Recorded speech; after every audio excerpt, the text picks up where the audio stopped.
अस्सलाम वालेकुम dear students, आपको बेटा आवाज आ रही?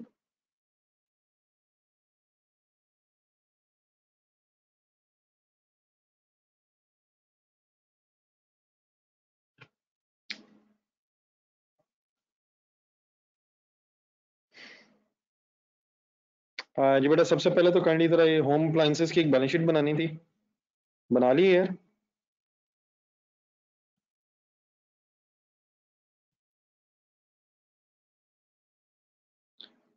होम अप्लायंसेस की बैलेंस शीट। चले, मैं सिर्फ फिगर्स इसलिए लिख रहा हूँ कि अगर कोई रह गया बस एक मिनट मुझे दे दें। मैं फिर कोई नई नई डिस्कशन स्टार्ट करते हैं आज। तो जस्ट एक मिनट मेरे से फिगर्स मैच करें जिनका नहीं किया। बस मैं इसलिए लिख रहा हूँ कि कोई रह गया मेरी तरह तो वाइंड अप कर लें।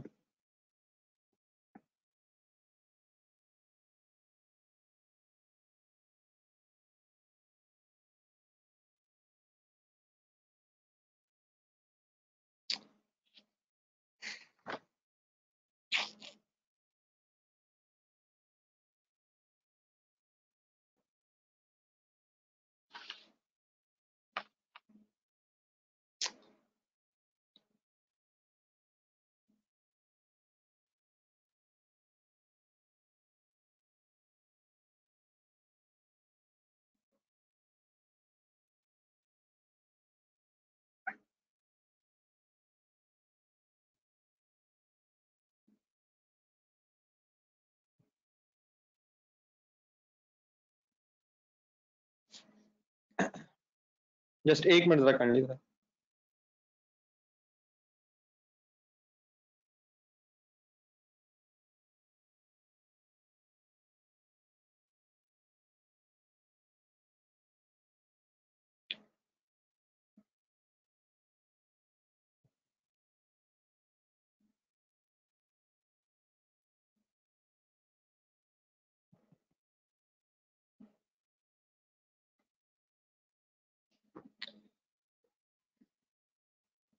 ये डियर एसेट्स में non current assets,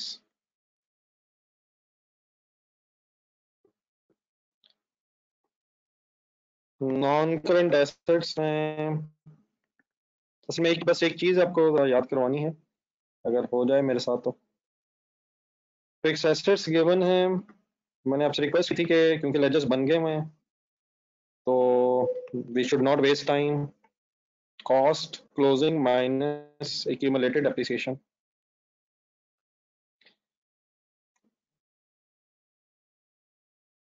then my dear उसके बाद करंट एसेट्स में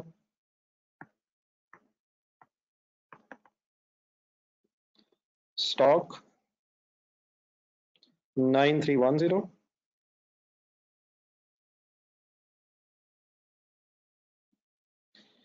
सिमिलरली डेटर्स का भी, क्योंकि क्वेश्चन में हमें मैक्सिमम केसेस में अगर बनाना है तो लेजर बना ही लेना है।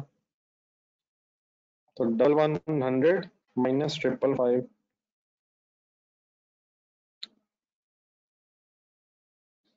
देन सर जी कुछ प्री अदर रिसीवर्स आपके ट्रायल में।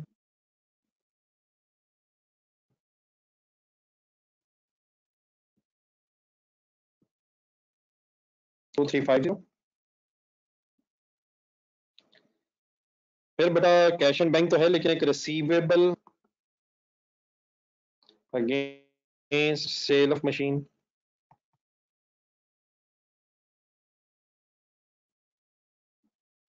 ये जरा फिगर मैं असल में दिखाना चाह रहा हूँ।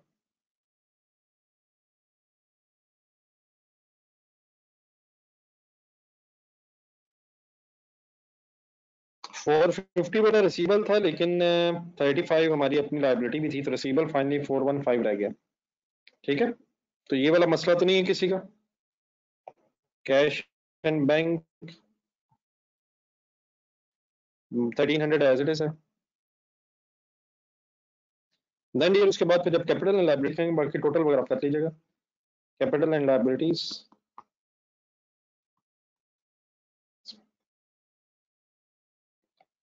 कैपिटल के अगेंस्ट 25,500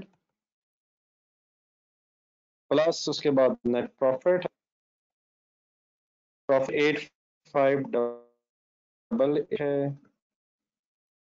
उसमें मेरा ख्याल हमारी कोई फर्दर एडजस्टमेंट नहीं, ट्रायल बैलेंस में एज इट इज फिगर है, कैपिटल का टोटल बन जाएगा, नॉन करेंट लायबिलिटी कोई है नहीं, सिर्फ लिखने की भी जरूरत नहीं होती, लेकिन अब मेरा ख्याल आपको आइडिया होगी कि होती है। करंट लायबिलिटीज में ये ट्रेड पेबल्स हैं,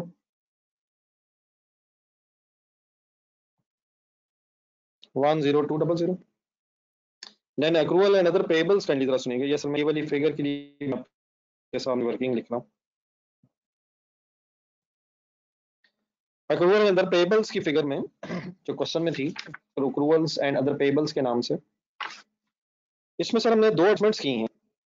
एक बेटा इसमें एंड इनकम शामिल थी हमारी 8.5 मंथ्स की, ये ठीक है बेटा, राशिद वो कैंडिडेट है, और फिर 35 जो है रिसीवेबल के साथ एडजस्ट हुआ है, तो 595190 है। कभी अगर क्वेश्चन में ना कुछ डिफरेंट तरीके से अगर आंसर बना तो आप अपने तरीके से बनाया करें। बाकी रनिंग एक्सपेंसेस पेबल है, मतलब अपने फाइनल फिगर्स मैच किया करें।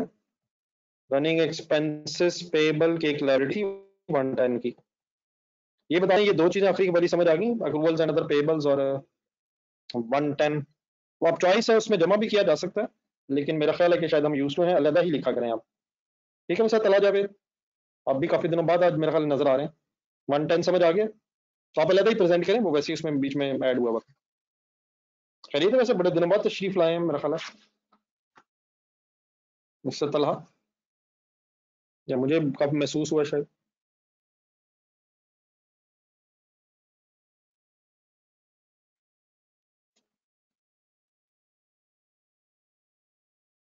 चले सर, होपफुली रिजॉल्व हो गया होगा। देन बट अब ये जहां तक हमने क्वेश्चंस किए हैं, इन क्वेश्चंस को करने के बाद अल्हम्दुलिल्लाह अब हमारा, देखिए अभी तक ये जो क्वेश्चन हमने किए इनमें हमारा तरीका क्या था। ठीक है तला, ठीक। इन क्वेश्चंस को करने का तरीका बेटा ये था कि पहले मैं आपके साथ क्वेश्चन पढ़ता था, फिर आपके साथ सारी एडजस्टमेंट्स डिस्कस करता था, फिर उसके बाद हम इसे इनकम स्टेटमेंट बैलेंस शीट में लिखते थे। अब बेटा यहाँ से ऑनवर्ड्स मेरी ख्वाहिश ये होगी कि एक कंप्रीहेंसिव क्वेश्चन मैं आपको अब डेली बेसिस पे होमवर्क दिया करूंगा। आपकी जो एक्स्ट्रा क्लास हो रही है बल्कि कहना चाहिए, यकीनन आप लोग ले रहे होंगे, वो 2-3 दिन जरा पेंडिंग रहेगी, मतलब वो जो प्रैक्टिस क्वेश्चंस हो रहे थे वो फिलहाल 3 तक मेरा ख्याल हो गए हैं, अगले तो 2-3 हैं वो अभी फिलहाल पेंडिंग हो जाएंगे।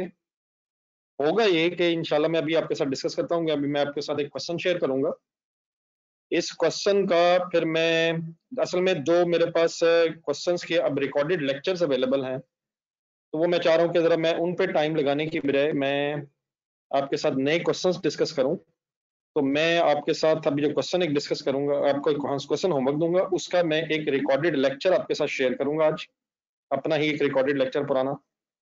आपसे फिर रिक्वेस्ट होगी कि आपने वो पूरा बिल्कुल उसी तरह से इंशाल्लाह एक्सप्लेन हुआ जिससे हम क्लास में डिस्कस करते हैं, तो आपने वो पूरा क्वेश्चन का आंसर सुनना है उस रिकॉर्डेड में। देन फिर मेरी ख्वाहिश ये होगी कि आफ्टर दैट आप अपनी तरफ से इनकम स्टेटमेंट बैलेंस शीट भी बनाएं, और देन अगर कोई इश्यूज रह जाएं वो फिर मेरे से डिस्कस कर लें। प्रैक्टिस क्लास जो एक्स्ट्रा क्लास है वो बंद करने का मकसद ये है कि इन अगले 2-3 दिन आप जरा फुल फोकस कर सकें इन एक्स्ट्रा क्वेश्चंस पे जो कंप्रीहेंसिव क्वेश्चंस हैं, जिस तरह होम अप्लायंसेस था या रेनबो पेंट्स, जिस तरह भी पहले हमने किया है। ठीक है, तो थोड़ा मैंने भी आपको आइडिया, बाकी मैं चाहता क्या हूँ कुछ समझने के लिए आप काइंडली अपनी बुक में आपने एक हेडिंग ढूंढनी है, बीच में तो एक एक्स्ट्रा क्वेश्चंस क्लास हो रही है ना, वो तो एक सेकंड छोड़ दीजिएगा उसे। बेटा असल ऐसी बात नहीं है, आपके पास रिकॉर्डेड ऑप्शन अवेलेबल है, ऐसा किया करें, डेफिनेटली हर बंदे की ऑप्शन है। शेख साहब इंटरक्रो में हमें हरगिज पढ़ने की जरूरत नहीं है, वो चाहे 1 घंटे का हो, 1.5 घंटे का हो, 3 घंटे का हो, वो जो भी हो, आपको टाइम निकालना है। तो हसन साहब उसका आपके पास प्लीज रिकॉर्डेड भी अवेलेबल है। अब क्लास किसी किसी का कभी क्लास का टाइम में क्लैश आ जाता है, कभी किसी का आ जाता है, तो वो डेफिनेटली सबका रिजॉल्व करना मुश्किल है। अल्हम्दुलिल्लाह रिकॉर्डेड ऑप्शन अवेलेबल है जिसको फिर हमें यूटिलाइज करना चाहिए। तो पेज नंबर आप कैंडी ढूंढें जरा, 1 मिनट वो अपने पास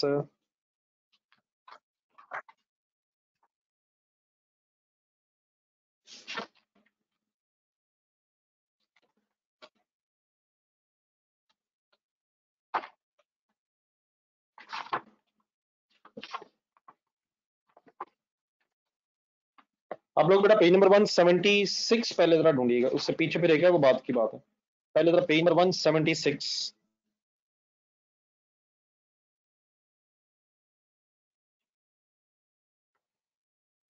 पेज नंबर 176 पे आपको एक 176 पे आपको एक ट्यूलिप इंटरप्राइजेस के नाम से क्वेश्चन ढूंढना है। वो पीछे एक और है, लेकिन पहले जरा ये वाला ढूंढिएगा, ट्यूलिप इंटरप्राइजेस के नाम से।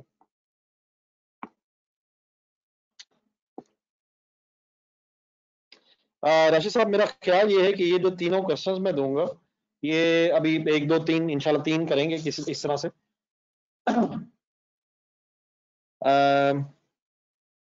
इसमें आपने करना बेटा ये है कि ये क्वेश्चंस का पहले आपने रिकॉर्डेड ही सुनना है। यकीनन अभी आपका वो लेवल नहीं हो सकेगा कि आप इंडिविजुअली सारा सॉल्व कर लेंगे। ट्राई किया तो जा सकता है, बहुत से पॉइंट्स इसमें रिपीटेड नजर आएंगे, लेकिन पहली मेरी सजेशन ये है कि आप उसे सुन के फाइनल करें, ठीक है। उसके बाद फिर अगर हो सकता है उसमें इनकम स्टेटमेंट बैलेंस शीट ना बनी हो, मतलब मैं वो रिकॉर्डेड लेक्चर में, लेकिन डिस्कशन सारी हुई होगी, तो बाद में फिर आप उसकी इनकम स्टेटमेंट बैलेंस शीट भी बनाएं, ठीक है। फिर एक दो दिन बाद इंशाल्लाह आप इस पोजीशन में आएंगे कि फिर क्वेश्चन सारा खुद से अटेम्प्ट करें। फिलहाल मेरी ख्वाहिश है कि आप लोग पहले, वो मैं इंशाल्लाह कोशिश करता हूँ कि एज अर्ली एज पॉसिबल आपके साथ शेयर हो जाए इसका। तो ये वाला जो क्वेश्चन है ट्यूलिप, ये काइंडली जरा आप आज एक होमवर्क के तौर पे रखें, लेकिन इसकी डिस्कशन इंशाल्लाह वो जब आपका अदरवाइज लेक्चर अपलोड होगा इंशाल्लाह साथ इसका भी मैं अपलोड करवाता हूँ। बाकी देखें टेक्निकल इश्यूज होते हैं, थोड़ा सा मेरे ख्याल है हमें भी अनफॉर्चुनेटली, खुदा न खास्ता आपको कोई तंग करना मकसद तो किसी का नहीं होता कि जानबूझ के कोई लेट कर रहा हो, लेकिन अगर कुछ सॉफ्टवेयर के इशू आ जाए तो वो डेफिनेटली कुछ चीज़ें ऐसी हो जाती हैं जो बियॉन्ड कंट्रोल होती हैं, तो उसको डेफिनेटली होनी तो नहीं चाहिए, आइडियल तो वही है, लेकिन शायद ह्यूमन एरर और सॉफ्टवेयर के इश्यूज अगर अनकंट्रोलेबल हो तो थोड़ा सा आपको भी फ्लेक्सिबल रहना चाहिए हर चीज़ में। कोई ना कोई इशू निकाल लेना कि ये हो गया वो हो गया, यकीनन आइडियल सिचुएशन तो नहीं होती कभी कभी, लेकिन होपफुली एक दूसरे को अकोमोडेट करके ही आगे बात बन सकती है, ठीक है। तो कल इसका पहली बात ये होमवर्क रख लें। जी इससे पहले आप सुनिएगा, पहले आप रिकॉर्डेड सुनिएगा, इसको ट्राई कीजिएगा, जहाँ जहाँ इश्यूज रह जाएं वो आप फिर आप मेरे से जरूर डिस्कस कीजिएगा। मेरे साथ इस वक्त आप ये करेंगे कि 1 मिनट आपके साथ जरा मुझे बैड डेट्स के चैप्टर में वापस जाना है। जी काशिफ साहब, ये सारी चीजें फिर आप खुद सोचिएगा। जी मिलान साहब, मेरे ख्याल है कोई ऐसी बात कर देनी चाहिए बीच में जिससे वैसी मायूसी फैल जाए, जिस तरह के आपके अनफॉर्चुनेटली क्वेश्चन स्टार्ट हो जाते हैं, ये बड़े मायूस कुन होते हैं। जी हसन, मैंने क्वेश्चन का पेज नंबर तक बता दिया है और मुझसे ये पूछा जा रहा है कि ये एक्स्ट्रा प्रैक्टिस क्वेश्चंस में है। अब बेटा मैं क्या कैसे बताऊं आपको, बेटा प्लीज, पेज नंबर 176 है यार। आपने मीनवाइल बेटा आप एक जरा पेज ढूंढना है, जरा बैड डेट्स में, उसमें तो साथ साथ पुरानी चीजें जरा रिफ्रेश करके आगे बढ़ेंगे।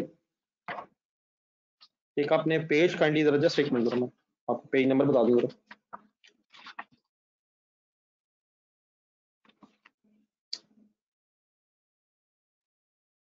पेज नंबर 114 जरा निकालिएगा काइंडली, पेज नंबर 114। इस चैप्टर में क्वेश्चंस करने वही चार हैं, चार पांच जो एंड में हैं, 6 7 8 9 10, लेकिन कुछ छोटे छोटे क्वेश्चंस हैं, वो अगर अभी नहीं भी आपने किया तो उनकी कोई खास जरूरत भी नहीं है, लेकिन उनमें से एक क्वेश्चन पेज नंबर 20 के एंड पे क्वेश्चन नंबर 3 जरा कैंडिड हुआ।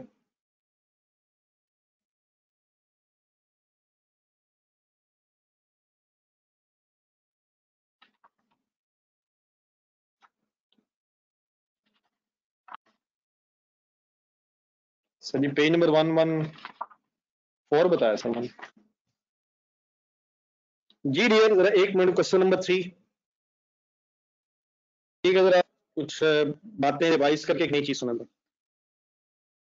Balance sheet as at 31st December 1999 of Osmo Traders included a provision for doubtful debts। I hope कि अब हम यूज हो चुके हैं, अलाउंस का नाम है। रिक्वायरमेंट एक नजर रखिएगा जरा, prepare the following accounts to record the above transactions. उसमें फॉलोइंग अकाउंट में बस एक ही मांगा हुआ, फॉलोइंग अकाउंट में एक ही मांगा हुआ है, अलाउंस अकाउंट बनाना है। अगर हमें जरूरत पड़ेगी तो देखते हैं, डेटर अकाउंट बनाने की जरूरत तो नहीं है। 31 दिसंबर 2000 हमारा ईयर एंड है, तो पिछले साल की बैलेंस शीट में जो अलाउंस का बैलेंस दिया हुआ है ये हमारे लिए ओपनिंग हो जाएगा। The company's accounts for the year ended 31 December 2000 are under preparation. The company policy is to relate, ये जरा वर्ड अंडरलाइन कीजिएगा, the provision for doubtful debts to the age of debtors outstanding, age of debts outstanding. The debts outstanding at 31st December 2000 and the required provision for doubtful debts was as follows. देखिए sir जी, हुआ ये है कि dates outstanding लिखे हुए, dates outstanding receivables लिखे हुए, up to 1 month कुछ लिखा हुआ है, more than 1 month, and up to 2 months लिखा हुआ है, more than 2 months, and up to 3 months लिखा हुआ है, मोर देन 3 मंथ्स लिखा हुआ है। सबसे पहले तो कैंडी एक तरह टोटल कीजिएगा इन अमाउंट्स का, 72,000, 30,000, 24,000 एंड 9,000 कैंडी टोटल बताइएगा।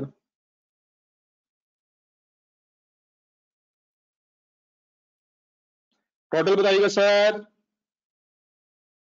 जुबानी ना करें सर, हसन साहब। 135,000 बराबर,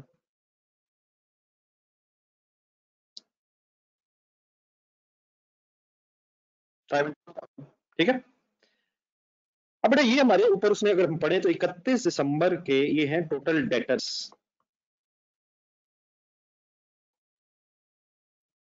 उसने किया क्या है, फुल कंसंट्रेट कीजिएगा। इस 135,000 में से 72,000 आउटस्टैंडिंग है एक महीने से अप टू 1 मंथ। मतलब इसका बेटा ये है कि सेल किए हुए एक महीना तकरीबन हो गया है और पैसे नहीं मिले। 30,000 का मतलब बनेगा सेल किए हुए एक महीने से ज्यादा लेकिन 2 महीने से भी कम ही हुए हैं और पैसे नहीं मिले। 24,000 रुपए का मतलब बनेगा कि सेल किए हुए 2 महीने और 2 महीने से ज्यादा लेकिन 3 महीने तक ही हुए हैं, 2 से 3 महीने तक के दरमियान ही है, 2 से ज्यादा है 3 महीने तक ही हैं लेकिन पैसे अभी तक नहीं मिले। और मोर देन 3 मंथ्स का मतलब होगा 3 महीने से ज्यादा हो गए हैं सेल किए हुए और पैसे अभी तक नहीं मिले। आप अगर नोट करें मेरे चारों लाइनों में मेरा वर्ड ये थे, पैसे अभी तक नहीं मिले। ये मैं क्यों कह रहा हूं, क्योंकि ये पैसे रिसीवेबल आ रहे हैं 31 दिसंबर 2000 पे। मतलब इसका ये है कि जितने पैसे पुराने होते जाएंगे, सेल हुए जितना अरसा ज्यादा होता जाएगा, अकॉर्डिंगली फिर उन पे डाउट भी बढ़ता जाएगा। बात फॉलो किए।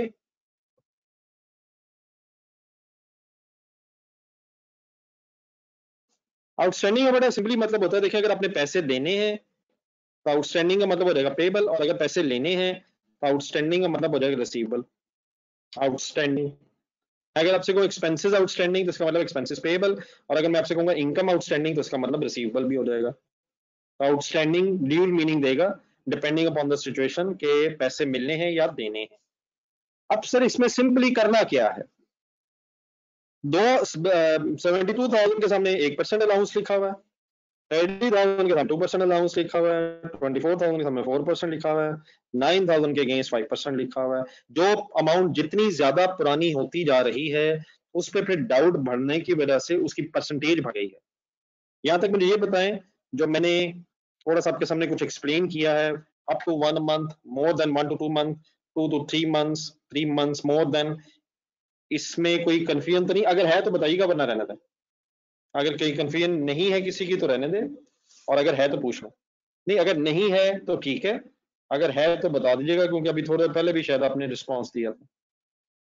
नई चीज सिर्फ सजी सिर्फ क्या है, फिर हम यूज टू ये हैं कि हमें कोई एक अलाउंस का रेट दिया होता है। अच्छा ये ध्यान में रखिएगा, ये हमने कोई स्पेसिफिक अलाउंस एज सच नहीं है। स्पेसिफिक अलाउंस होता है जब स्पेसिफिक कस्टमर्स हो, उन कस्टमर्स के नाम नहीं है, ये नहीं है कि उस कस्टमर का 1% डाउट है उस पर, ऐसा नहीं है, ये अमाउंट्स है और इनके अलग अलग परसेंटेज ऑफ डाउट्स अवेलेबल हैं। तो स्पेसिफिक अलाउंस मैं नहीं कहूंगा, ये शायद बेहतर रहेगा कि जर्नल अलाउंस की एक से ज्यादा परसेंटेजेस अवेलेबल है। तो तरीका सर जी इसका क्या होता है अलाउंस अकाउंट बनाने का? ब्रॉड डाउन उठाएंगे आप 6900, जो पिछले साल का क्लोजिंग है वो हमारा ब्रॉड डाउन बनेगा।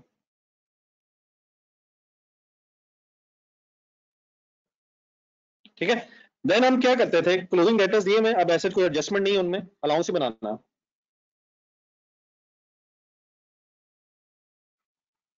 करना सिंपली क्या हमने, हम यूज टू ये है कि एक ही डेटर से डेटर के क्लोजिंग बैलेंस एक रेट लगा लें, लेकिन अब क्या करेंगे 72,000 into 1%, 30,000 into 2%, 24,000 into 4% and 9,000 into 5%। And आप भी वर्किंग करें, मैं भी लिखता हूँ, अलाउंस अकाउंट बनाए जरा।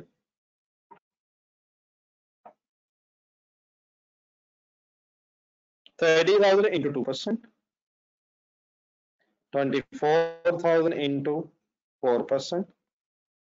मीन्स अगर कभी आपको ये मंथली ब्रेकअप्स अवेलेबल हो, टाइम पीरियड के हिसाब से डेटर्स का ब्रेकअप अवेलेबल हो, तो देन आप फिर एडजस्टेड डेटर्स में, अगर कोई एडजस्टमेंट नहीं है तो एडजस्टेड डेटर्स उठाएं और उनमें से जिस अमाउंट पे जो रेट लगाना वो अकॉर्डिंगली लगा लें। मीन्स जब आप वर्किंग करेंगे तो 720 बन जाएगा 1%, 600 बन जाएगा 4% बन जाएगा 960, आप लोग कीजिएगा प्लीज, 450 बन जाएगा 5%। और उसके बाद जब हम इनको टोटल कर लेंगे, ये हमारे पास टोटल अलाउंस आ जाएगा। तो what is the only difference कि आपको अगर एक से ज्यादा रेट्स दिए हों और पीरियड्स में रिसीवेबल को का ब्रेकअप बताया हो, तो पहले आप उनकी अलग अलग वर्किंग कर लें। बाकी बेटा सब कुछ एज इट इज है। एज इट इज का मतलब जब आप ये रेट अप्लाई कर लेंगे तो आपको याद होगा कि पहले सीडी आ जाएगा और सीडी बना के फिर हम उसके बाद लेजर बैलेंस कर लेंगे। लेजर बैलेंस जब आप करेंगे इस केस में, तो अलाउंस की फिगर डेबिट साइड पे आ रही है, तो 4170 के जो बैड डेट्स हैं ये फिर एंट्री बनेगी डेट्स क्रेडिट और अलाउंस डेबिट, एंड सीधा अगर बोलें तो allowance debit bad debts credit.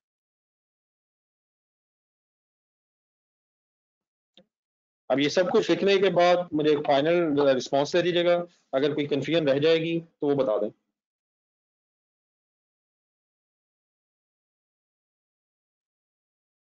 ये बेटा राशिद खैर, बस यही चीजें छोटी छोटी ध्यान रखने वाली होती हैं, कोई इशू नहीं है, मिस्टेक्स होती हैं, लेकिन अच्छा है पार्टिसिपेट करें ताकि मिस्टेक्स की करेक्शन की जा सके। थोड़ा जरा काइंडली जरा स्पीड अप हो सके।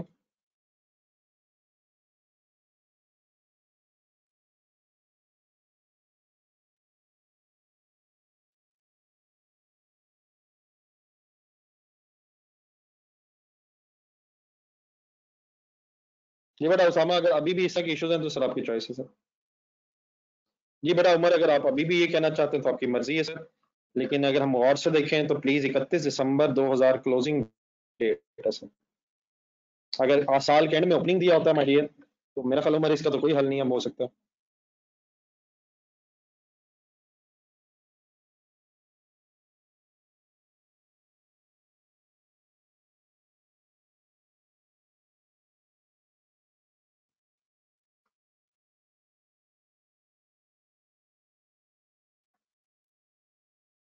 जी माय डियर, क्वेश्चन बस इतना ही है। जी माय डियर, अगर कोई स्पेसिफिक कस्टमर्स होंगे मिस्टर मुमताज हुसैन, तो specific customers my dear, specific customers के अगेंस्ट स्पेसिफिक अलाउंस होगा। और अगर जर्नल अमाउंट्स गिवन है लेकिन अमाउंट नाम नहीं है तो फिर वो जर्नल अलाउंस है। ठीक है, अगर नाम नहीं है तो जर्नल अलाउंस है। एज ऑफ डेट आउटस्टैंडिंग का मतलब का सब वही है जो मैंने अभी एक्सप्लेन किया। डेट आउटस्टैंडिंग का मतलब अमाउंट रिसीवेबल, और अमाउंट रिसीवेबल कितनी कितने कितने अरसे पुराने हो गए हैं, इसको फिर एज ऑफ डेट आउटस्टैंडिंग कहा जा रहा है। मीन्स 72,000 रुपए का जो रिसीवेबल है उसकी एज 1 महीना हो गई है, और 30,000 वाला जो रिसीवेबल है उसकी एज 1 महीने से ज्यादा लेकिन 2 महीने तक है, एंड सो ऑन। काशिफ साहब, उस्मान साहब सेपरेट एंट्री इसलिए नहीं की है बेटा, ना कभी पहले की है सेपरेट एंट्री, और देयरफॉर आज भी फिर सेपरेट एंट्री करने की जरूरत नहीं, ना पहले कभी की है और ना ही इंशाल्लाह आज कभी करेंगे। हमेशा पहले जब क्लोजिंग आ जाएगा तो जो डिफरेंस रह जाएगा ओपनिंग क्लोजिंग का उसकी एंट्री करेंगे। जी माय डियर हमजा, इसके अलावा जो पॉइंट्स हैं वो एज इट इज हैं। इसके अलावा पॉइंट्स हैं क्या? First, create specific allowance, then closing balance में से पहले स्पेसिफिक अलाउंस वाले वो बैलेंसेस माइनस कर दें जिन पे अलाउंस बन चुका है। देन आपके पास रिमेनिंग डेटर्स आ जाएंगे। रिमेनिंग डेटर्स से जनरल अलाउंस का रेट मल्टीप्लाई होता है, वो फिर अगर एक से ज्यादा रेट दिए हुए हैं तो आप अकॉर्डिंगली कर लेंगे। ठीक है मिस्टर हमजा?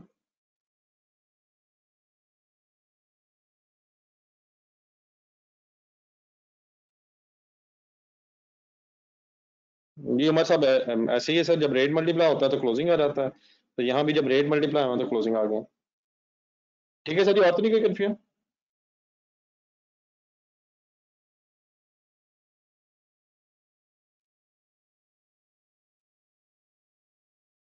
ये सर मंथ का जो रिलेशनशिप है वो उसकी परसेंटेज के साथ है मिस्टर शाह। देन मेरा अब ये वाली बात अब आपने जहन में रखनी है, ये वाली बात फिर जो अभी मैंने क्वेश्चन आपको दिए है, एक नजर देखें जरा ट्यूलिप, पेज नंबर 176 फाइनली दोबारा जरा,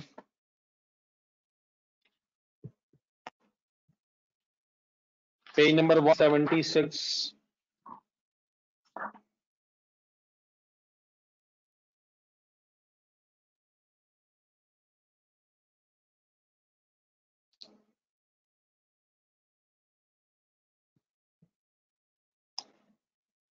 जस्ट एक मिनट मैं भी खोल लूं। उस पेज नंबर 16 के बिल्कुल एंड में आप देखेंगे इसी तरह से एक टेबल बना हुआ।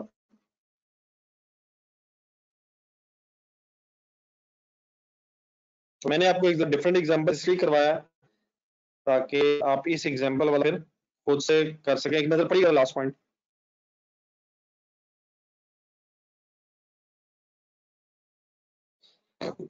TL maintains provision for doubtful debts according to the age analysis of the outstanding balances relevant are as follows.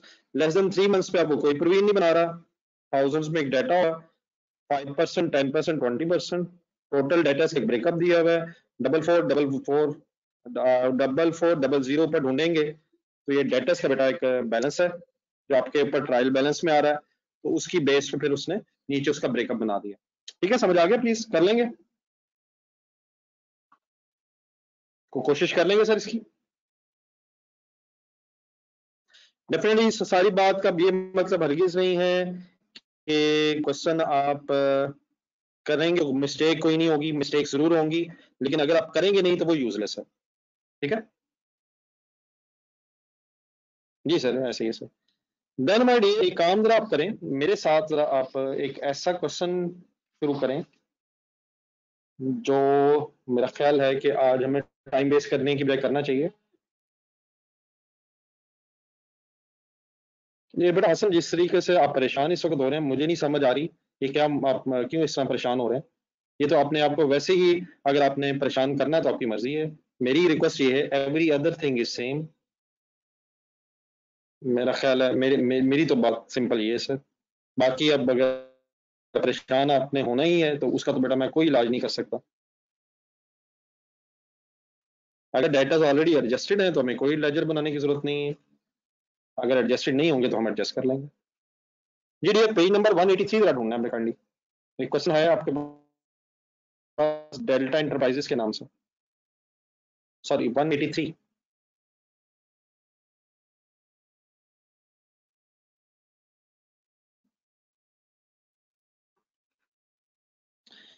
Ji sir जी। जी मौज अपनी मर्जी से बेटा को रेट ले लीजिएगा, वहाँ रेट तो है नहीं, आप देख लीजिएगा, कोई रेट सोच लीजिएगा फिर। यकीनन जब रेट नहीं दिया हो तो बेटा कुछ भी नहीं करेंगे। जी डियर हमें दो काम करने हैं, स्टेटमेंट ऑफ प्रॉफिट और loss and statement of financial position. 30 जून 2009 हमारा ईयर है। इस क्वेश्चन को करते हुए अब मेरी रिक्वेस्ट आपसे ये होगी कि आपने कोशिश पूरी करनी है, क्योंकि अब आफ्टर द लास्ट क्वेश्चन जो कल हमने अटेम्प्ट किया है इसके बाद अब आपका लेवल ऑफ अंडरस्टैंडिंग यकीनन बढ़ चुका है, देयरफॉर आपकी कोशिश पूरी होनी चाहिए कि एक एक पॉइंट सही हो जाए। बाकी डेफिनेटली मेरा मकसद यही है कि जो पॉइंट्स अभी भी रिजॉल्व ना हो उन्हें हम फर्दर अंडरस्टैंड करके कंप्लीट कर सकें। जी सर जी, following is a summarized trial balance of the Delta enterprises for the year ended 30 June 2019।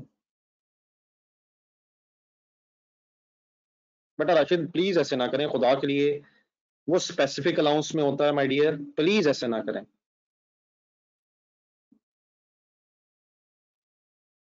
जी ठीक है राज सर।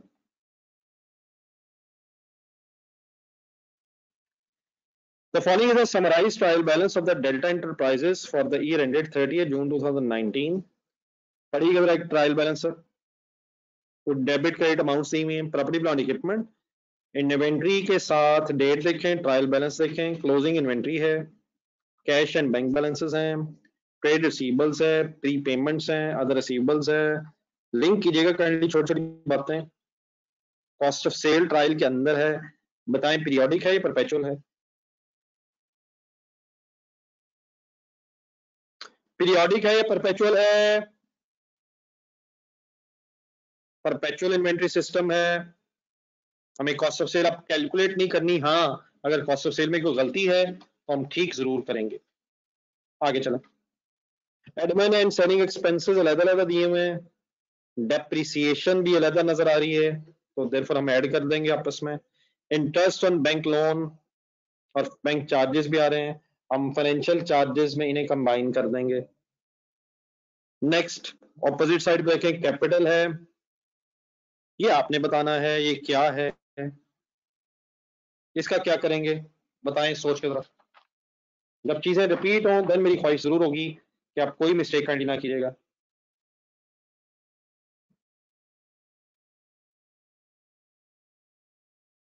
ये कैपिटल में सिंपली बता ऐड कर देंगे, बिल्कुल ठीक है सर। बैलेंस शीट बनाते हुए कैपिटल में इसे अब ऐड क्यों करेंगे, क्योंकि ये कैपिटल क्रेडिट, ये प्रॉफिट क्रेडिट्स में आ रहा है, पिछले साल तक का प्रॉफिट है तो क्रेडिट्स में आ रहा है इसलिए ऐड हो जाएगा। तो पहले हमने क्वेश्चन किया था उसमें लेस क्यों किया था, क्योंकि डेबिट फिगर थी प्रॉफिट और लॉस की। फिर मेरा 12% बैंक लोन है, अब आप यूज हो चुके हैं इन चीजों से, अल्लाह का शुक्र है। लोन की अमाउंट है 90,000 और 12% उसका रेट है। देन मेरा एक्यूमुलेटेड अप्रिसिएशन है, देयरफॉर पता है अब आपको कि ये asset account therefore property plant equipment cost पे होगा। ट्रेड पेबल्स हैं, sale revenue simply mean sale है, सिर्फ रेवेन्यू भी लिखा हो तो उसका मतलब भी इनकम होता है सेल, लेकिन रेवेन्यू और प्रॉफिट में फर्क है। प्रॉफिट उसे कहते हैं जिसमें एक्सपेंसेस माइनस हो जाएं, और रेवेन्यू मींस वो अमाउंट है जो स्टार्ट पे इनकम की आती है। रेवेन्यू मींस इनकम है, और इनकम किसकी, सेल की इनकम है। Profit means income minus expenses है। ये बात पता है आपको जो मैंने बोली है।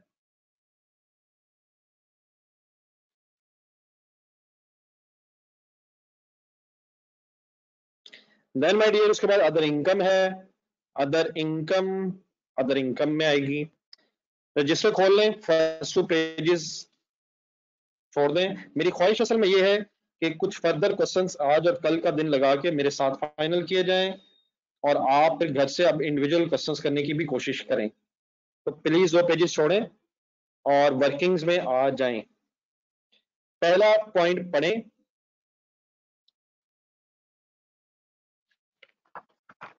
goods returned by customer on 30th June were recorded on 1st July.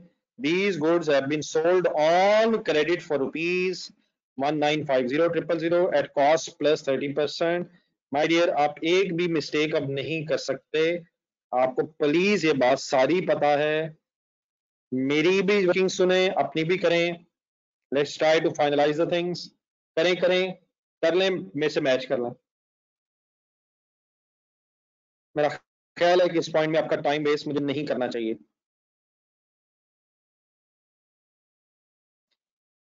Goods return हुई है हमारे पीरियड के एंड में, रिकॉर्ड हुई हैं अगले साल, तो अगले साल रिकॉर्ड नहीं होनी चाहिए, वहां से यकीनन रिवर्स होनी चाहिए, लेकिन वो रिवर्सल हमें करंट ईयर में रिकॉर्ड करने की जरूरत नहीं है, वो अगले साल होगी। हमें क्या करना है, सेल रिटर्न को इस साल रिकॉर्ड करना है। सेल रिटर्न डेबिट और डेटर क्रेडिट, ऊपर डेटा थाउजेंड्स में है, ऊपर डेटा थाउजेंड्स में है, देयरफॉर हमें भी थाउजेंड्स में वर्किंग करनी है। तो 1950 सेल प्राइस ही अवेलेबल है, ऑन क्रेडिट है, लेकिन माय डियर जुल्म शुरू हो चुका है लग रहा है। लेकिन my dear perpetual inventory system है, देयरफॉर अगर सेल रिटर्न रिकॉर्ड हुई है तो कॉस्ट ऑफ सेल की रिवर्सल भी होगी, सेल की रिवर्सल के साथ कॉस्ट ऑफ सेल की रिवर्सल भी होगी। परपेचुअल इन्वेंट्री सिस्टम है, as in previous questions, inventory debit, cost of sale credit, therefore ये अमाउंट ढूंढनी पड़ेगी, ये कॉस्ट की अमाउंट है, मार्कअप गिवन है, cost plus 30%, 100 plus 30 equal to 50 बन जाएगा। सेल प्राइस से 1950 डिवाइड 130 इंटू 100 करके हम 100 की फ्लैग की कॉस्ट निकाल सकते हैं। लिखने के बाद एक फाइनल ओपिनियन दे दीजिएगा, कोई इश्यू तो नहीं रह गया?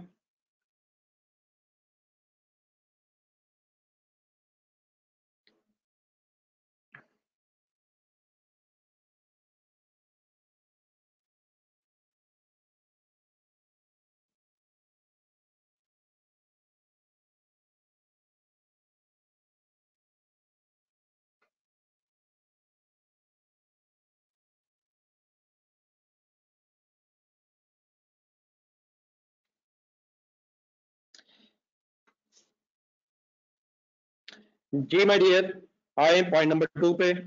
ऑन 1 अक्टूबर 2018 इसी तरह का मिलता जुलता पॉइंट रिवर्स तरीके से कल हमने किया था। आप इंशाल्लाह इस पॉइंट को एंजॉय करेंगे और बेस्ट ये रहेगा कि खुद से मैक्सिमम हिम्मत की जाए। On 1 October 18, printer was acquired on rent from Kazi and Company. Was acquired on rent. Rent पे लिया है. The annual rent of rupees 4,80,000 was paid in advance and debited to prepayment. Advance में कर दिया है 480,000, तो प्रीपेमेंट में debit करना हरगिज गलत नहीं है। प्रिंटर एक्वायर किया है, रेंट पे किया है, देयरफॉर ये अमाउंट प्री पेड ही है, एडवांस में दी है। सालाना अमाउंट है 480,000, तो एक एंट्री हो चुकी है प्री पेमेंट डेबिट और cash credit. Trial balance tally है, देयरफॉर डबल एंट्री हुई होगी, प्री पेमेंट में डेबिट हुआ हुआ है। However, the printer was purchased by D means Delta, और डेल्टा हमारे बिजनेस का नाम है। हमने परचेज कर लिया 1 अप्रैल को for rupees 12,40,000। The payment net of rent adjustment was made on the payment, underline कीजिएगा line, the payment net of rent adjustment was made in July 19, June 19 हमारा रेंट है 12,40,000 परचेज प्राइस थी, लेकिन payment net of rent adjustment, इसका बेटा meaning वही है। क्या कैलकुलेटर पकड़िएगा, 480 लिखें कैलकुलेटर पे थाउजेंड्स में, डिवाइडेड बाय 12 कर लें, पर मंथ रेंट बन जाएगा। अक्टूबर, नवंबर, दिसंबर, जनवरी, फरवरी, मार्च, 6 महीने का रेंट तो एक्सपेंस में रिकॉर्ड होना चाहिए, वो भी मैं बात करता हूं, पहले वैसे जुबानी सुन लें। तो इंटू 6 करेंगे तो 240 तो एक्सपेंस में है, लेकिन इसका मतलब 240 हमने भी एडवांस में दिया हुआ था, विच मींस 12,40,000 का अगर ये एसेट था तो 240 तो थाउजेंड्स में हमारा एडवांस में है। आप मुझे बताएंगे कि हमें जुलाई में पैसे देने कितने हैं?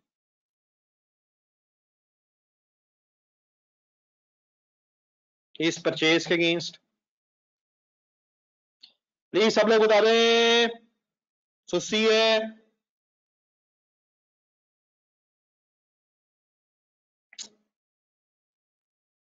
ठीक है बेटा, अगर ये भी हो सकता है जो कामरान बदर साहब ने किया, असद ने किया, ये भी अगर पॉसिबल है, तलहा मलिक ने जो किया है, ये भी बेटा बड़ी ज्यादती है सर। हमने बेटा पेमेंट करनी नेट ऑफ रेंट एडजस्टमेंट, क्योंकि 2,40,240 हमारा भी एडवांस में बच जाएगा, तो देयरफॉर फिर 1 मिलियन की पेमेंट करनी है हमने। नेक्स्ट वो कहता है purchase has not been accounted for, purchase की एंट्री हमें करनी है। D, depreciate office equipment at 20% using reducing balance method. Reducing balance method है लेकिन पहला साल है. Depreciation for the year has already been recorded. Depreciation for the year has already been recorded except for the effect of any errors. ऊपर ढूंढिएगा depreciation नजर भी आ रही है. तो क्या depreciation रिकॉर्ड हो गई है? Yes. लेकिन except for the effect of any error. अगर एक परचेज हम रिकॉर्ड करेंगे तो आप बताएंगे कि डेप्रिसिएशन चार्ज मीन सी करेंगे या रिवर्स मीन आर करेंगे. क्या इस इक्विपमेंट पे डेप्रिसिएशन सी करेंगे या आर करेंगे, चार्ज या reverse?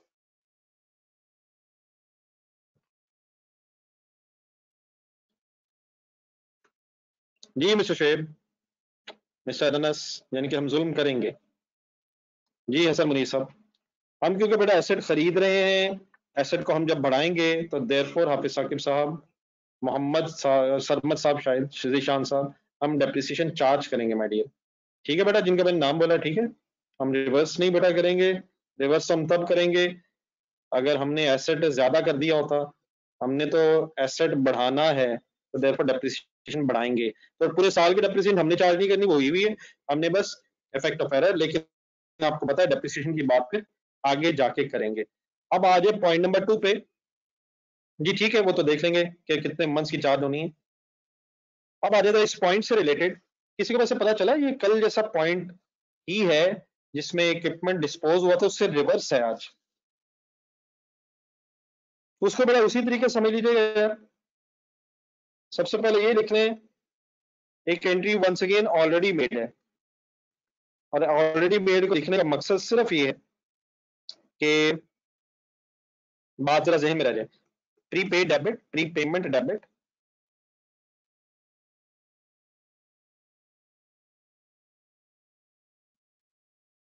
Pre payment debit and cash credit. लिखे एंट्री 480 से.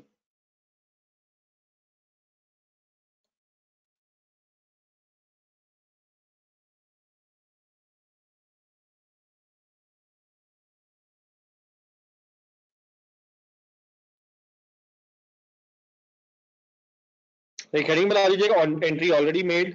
तो pre payment debit 480, cash credit 480. अब ये बेटा एंट्री हो गई है, इट मींस हमें ये लिखनी. लेकिन अब आप जरा डेट वाइज स्टोरी बना लें. 1 अप्रैल पे जब हम पहुंचेंगे, 1 अप्रैल 2019 पे, तो 1 अक्टूबर पे ये रेंट मशीन, ये इक्विपमेंट हमने रेंट पे लिया था 18 पे. तो 6 महीने गुजरने की वजह से 480. अब 6 महीने तो हमने रेंट पे यूज किया ना, बाद में खरीदा. तो 480 डिवाइड बाय 12 इंटू 650. मुझे उम्मीद है कि आपको कुछ याद होगा. मैं एक्सप्लेन कर तो रहा हूं, लेकिन अगर ना बने बात तो मुझे बता दीजिएगा. मेरा ख्याल है कि इस टाइम पीरियड का जो रेंट बनता है, 6 महीनों का जो रेंट बनता है, वो फिर एक्सपेंस रिकॉर्ड होना चाहिए. और पैसे क्योंकि एडवांस में दे चुके हैं, तो फिर up to the extent of 240 prepayment credit हो जानी चाहिए. ऐसा होके एक्सपेंस बढ़ जाना चाहिए आफ्टर 6 मंथ्स. देन एक याद दहानी के लिए सिर्फ लिख लें, रिमेनिंग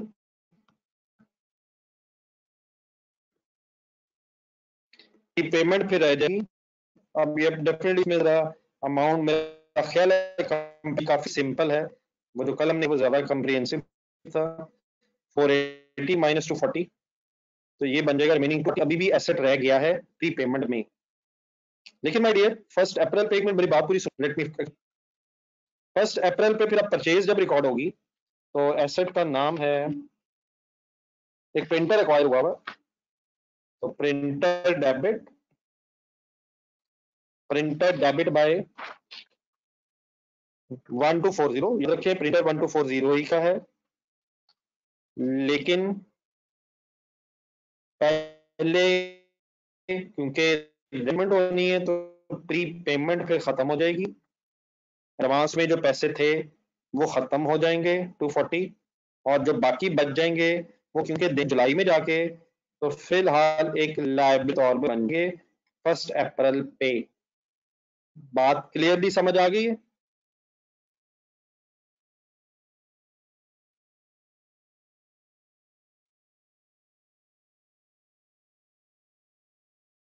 जी सर, रेंट हमारा एक्सपेंस बन जाएगा, 6 महीने का रेंट हमारा एक्सपेंस बन जाएगा। बाकी जो 6 महीने के पैसे रेंट के थे वो अब हमारा एक्सपेंस नहीं बनेगा, क्योंकि वो पैसे हमारे एसेट के अगेंस्ट एडजस्ट हो रहे हैं। I am waiting for any confusion. जी प्रीपेड वाला खत्म हो जाएगा, जीरो हो जाएगा, जिस तरह उधर अक्रूवल्स एंड प्री पेमेंट्स वाला हुआ था। जी हम 480 बेटा इकट्ठा लेस नहीं करेंगे, हम 240 और 240 माइनस करेंगे, तो प्री पेमेंट बेटा जीरो हो जाएगी। 6 महीने का एक्सपेंस रिकॉर्ड हो गया और 6 महीने फिर एसेट में। जी 480 से टोटल फिर फाइनली हमारी प्री पेमेंट खत्म हो जाएगी। ठीक है मिस्टर मुमताज हुसैन एंड हमजा। जी काशिफ काश आप बात समझने की कोशिश करें। अगर हमें अभी तक बेटा ये भी नहीं पता तो बड़ा बड़ी ज्यादती है यार। हम इसे हरगिज परचेज में ऐड नहीं करेंगे, हम इसे प्रॉपर्टी प्लांट इक्विपमेंट में ऐड करेंगे। ये हमारी गुड्स नहीं है, हमने इसे डेप्रिशिएट करना है, देयरफॉर ये प्रॉपर्टी प्लांट इक्विपमेंट है। ठीक है काशिफ साहब। ये 3 मंथ्स की बेटा डेप्रिसिएशन भी है, तो अगर आप अलाउ करें, क्योंकि आपने सारी डेप्रिसिएशन चार्ज नहीं करनी, अफेक्ट ऑफ एरर्स ठीक करने हैं, तो मेरा ख्याल है डेप्रिसिएशन की एडजस्टमेंट भी इसी वक्त कर लें, क्योंकि अगर आगे एडजस्टमेंट आएगी तो उसको उस वक्त कर लेंगे। जरा बात यहाँ कंप्लीट हो जाएगी, जरा डेप्रिसिएशन एडजस्टमेंट करें जरा खुद से, बताएं कितनी डेप्रिसिएशन बनेगी। स्पीड अप हो जाए, स्पीड अप हो जाए, ये पॉइंट्स बनते नहीं है कि मैं कराऊं।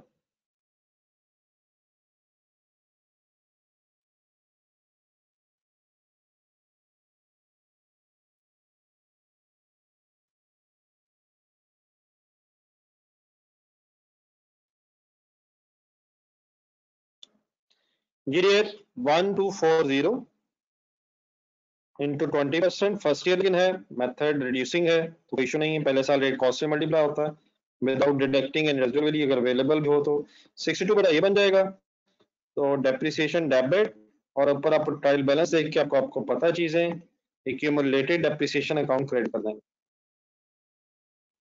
Done sir.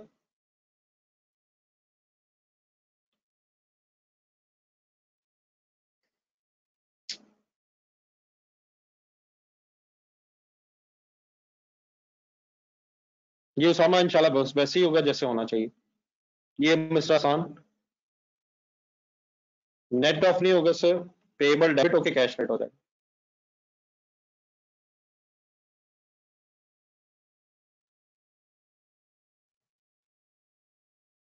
काश आपने आशान साहब सही सेंटेंस पढ़ा था, उसने कहा जो नेट ऑफ पेमेंट है वो जुलाई में हुई इसलिए पेबल है,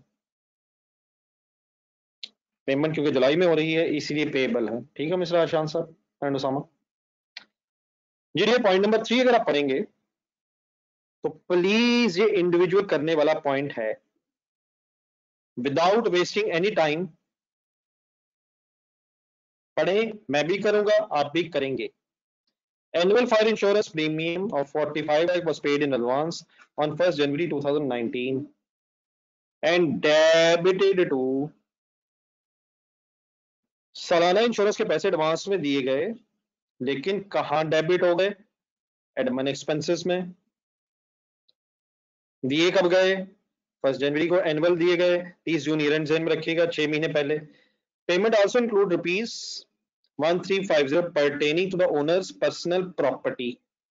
इसमें बेटा जो पर्सनल प्रॉपर्टी वाले से हैं उनको तो हमें सिंपली ड्राइंग्स डेबिट और एडमिन एक्सपेंसेस क्रेडिट कर देना चाहिए 1350। मुझे कि अब कम से कम हमारा लेवल इतना जरूर हो गया है कि हम यहां तक बात समझ सकें। ये ठीक है, ड्राइंग्स वाली 1350। एक दूसरा हिस्सा भी वो मैं करता हूँ।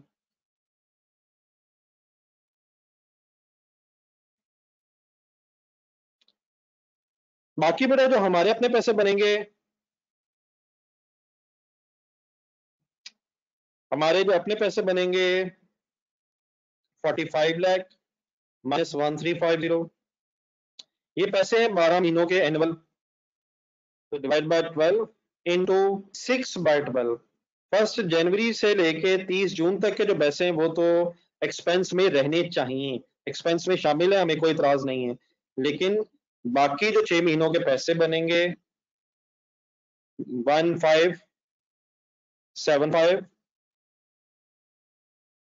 23 से ज़हन में जंग लड़ें अपने साथ, एक ज़हन में स्टोरी बनाएं मुसलसल सोच के। 1575 जो है ह्यूमन एक्सपेंसेस से निकल के करंट एसेट्स में जाना चाहिए by the name of rent payment या prepaid rent, whichever you want, advance rent कह सकते हैं, एक एसेट अकाउंट है। तसल्ली से देख लें, कोई कंफ्यूजन रहनी नहीं चाहिए। अब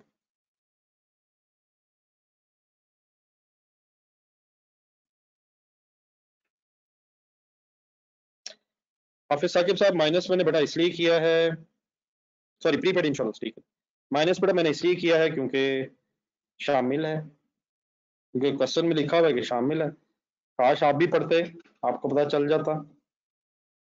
45 लाख की पेमेंट में आल्सो इंक्लूड लिखा हुआ, और क्योंकि ओनर के पैसे हमारे नहीं है, बाकी जो हमारे पैसे हैं उनका हिसाब होना चाहिए कि उसमें से प्रीपेड कितना है और पेबल कितना है। ठीक है मिस्टर हाफिज साकिब साहब।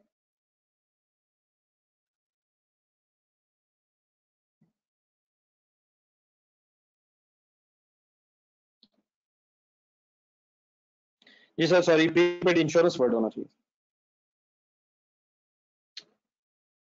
जी my dear, okay sir, point number 3, अब इशू तो नहीं कोई?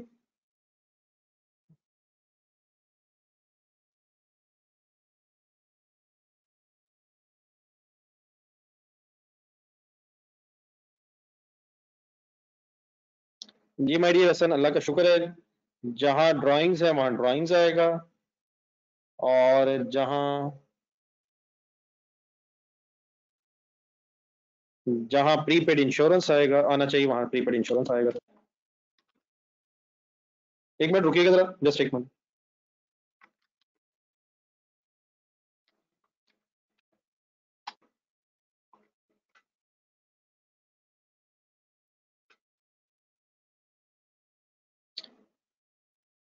सॉरी, ये मैंने जरा डबल 6 कर दिया है शायद, इंटू 6/12 1535।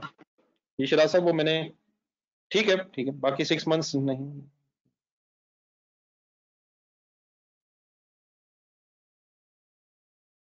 जी शिराज साहब, डिवाइड बाय 12 करके पर मंथ आ गया, और इंटू 6 होना था, वो मैंने 6/12 कर दिया।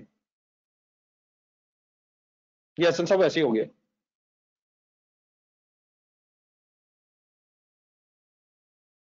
जी मुमताज हसन साहब, अगर आप पॉइंट बेटा पढ़ें तो उसमें लिखा हुआ है कि 4,80,000 rupees in advance on 1 January, annual पैसे एडवांस में दिए थे और एडमिन एक्सपेंसेस में डेबिट हो चुके हैं, डेबिटेड टू। लेकिन उसमें से 6 महीने जो पैसे हमारे आए नहीं वो तो वैसे में निकाल दिए, जो पैसे वैसे ही थे वो मैंने वैसे ही निकाल दिए एडमिन एक्सपेंसेस में से ड्राइंग के नाम से। और जो बाकी बचे हैं उनमें से जनवरी जनवरी फरवरी मार्च अप्रैल मई जून ईयर एंड हमारा, तो 6 महीने के पैसे एडमिन एक्सपेंसेस में रहने चाहिए, और बाकी 6 महीने के पैसे फिर एडवांस में चले जाने चाहिए। ठीक है जी, ठीक है, क्लियर है जी सारा? जी सर, उमर साहब जो इसमें एरर है वो बेटा हमने ठीक कर लिए।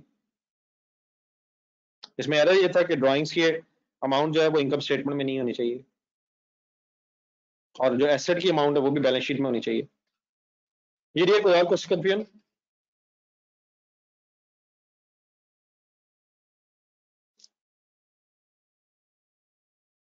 ये डियर आगे बढ़िएगा, नंबर 4, अदर इनकम इंक्लूड। ये वाला पॉइंट भी बेटा रिपीट हो रहा है, प्लीज कोशिश कीजिएगा सही। Other income include 9 lakh collected on 1 अप्रैल 19। चीजें रिपीट होना शुरू हो चुकी हैं।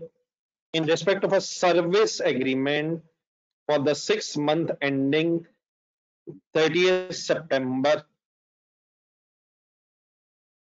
टाइमलाइन बना लेते हैं यार। अकाउंटिंग स्टार्ट होगा 1 जुलाई 18 पे, एंड हो जाएगा 30 जून 19 पे।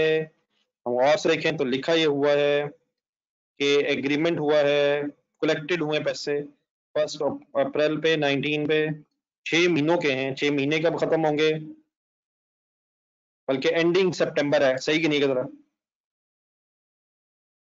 सितंबर एंडिंग हमारे पीरियड के बाद।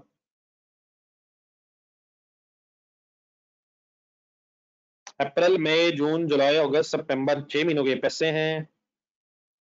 राइट, ये सितंबर 9 तक के ये पैसे हैं। टोटल पैसे एडवांस में मिल गए हैं, अदर इनकम में शामिल हैं। मसला क्या है, 3 महीने के तो अदर इनकम में होने चाहिए, लेकिन जो अगले 3 महीने हमारे पीरियड के बाद हैं, जुलाई अगस्त सितंबर, डिवाइड 6, 6 से क्यों डिवाइड कर रहा हूँ? क्योंकि 6 मंथ्स के पैसे हैं, सर्विस कॉन्ट्रैक्ट है, पैसे मिले हैं, इंटू 3 करेंगे तो 450 बन जाएगा। 450 के जो पैसे हैं ये अभी हमने कमाए नहीं हैं, तो अनअर्न्ड इनकम के नाम से बैलेंस शीट में करंट लायबिलिटीज में होना चाहिए। लेकिन फिलहाल कहाँ शामिल है? अदर इनकम इंक्लूड होना नहीं चाहिए, तो अदर इनकम में से कैसे निकालूं? अदर इनकम डेबिट, खत्म कैसे करूं? डेबिट करके, और ये पैसे अदर इनकम में से निकाल के अनअर्न्ड इनकम के नाम से, अनअर्न्ड सर्विस इनकम के नाम से आपकी लायबिलिटी बैलेंस शीट में रिकॉर्ड हो जाएगी।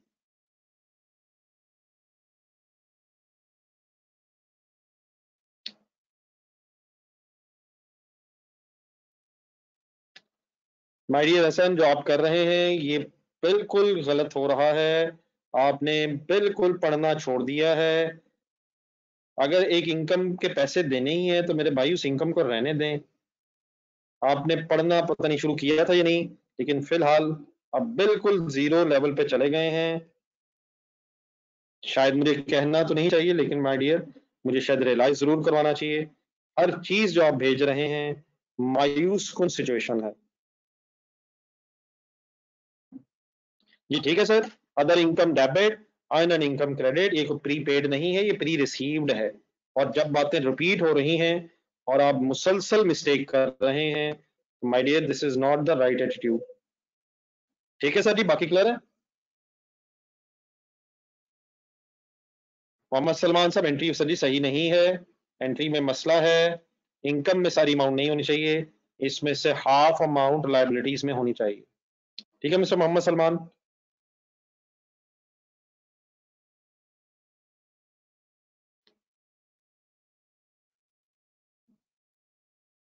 सवाल में सर जी लिखा हुआ है 30 सितंबर। उमर जरा 2-3 जरा क्वेश्चन मार्क और भी होने चाहिए थे। जितना आपने कंसंट्रेट किया है क्वेश्चन मार्क्स पे लगाने पे, उतना अगर आप कंसंट्रेट करते क्वेश्चन पढ़ने पे, ये बात बड़े आराम से समझ आने नहीं थी। कैलेंडर खोल के देखिएगा, सितंबर 9 मंथ होता है और 30 सितंबर लिखा 2019 लिखा हुआ है, वो मैंने अकॉर्डिंगली लिख दिया। जी डियर, नंबर 5 अगर आपने ना किया तो वंस अगेन एक मायूस सिचुएशन होगी। An amount of rupees 9,60,000 receivable on 1st August 2019 on completion of the service contract for 6 months। अब ये जरा सिचुएशन उलट हुई है, ये पैसे मिलने हैं 6 महीनों के, has not been accounted for, इसे काउंट फॉर नहीं किया गया। For the 6 months ending 9,60,000 receivable है 1 अगस्त में on completion of the service agreement.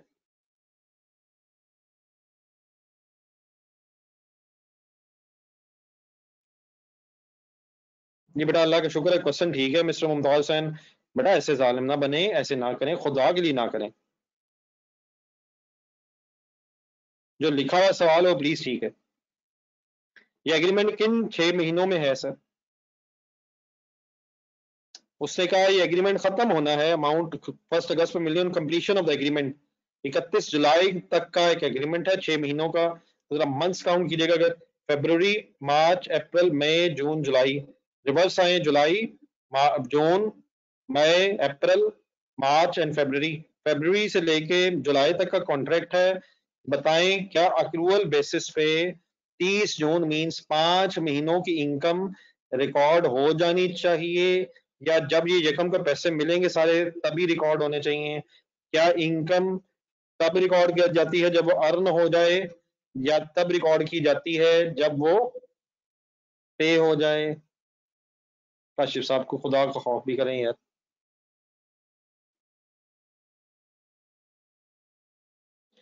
जी अब्दुल्ला, लेकिन सारे पैसे नेक्स्ट ईयर नहीं हैं, इनको हम इस तरह से एक एंट्री करेंगे। मिस्टर काशिफ, एक तरफ आप कहते हैं 960 रिसीवेबल है और एक तरफ कहते हैं 160 पेएबल है, इससे क्या मुराद समझी जाए कि रिसीवेबल है ही 800? ठीक है मिस्टर काशिफ जी। रियल अमाउंट कैसे निकालूं? 960 डिवाइडेड बाय 6 और इनटू 5 क्यों कर रहा हूं? ताकि हमारी इनकम पता चल जाए और हम उस इनकम को रिकॉर्ड कर लें।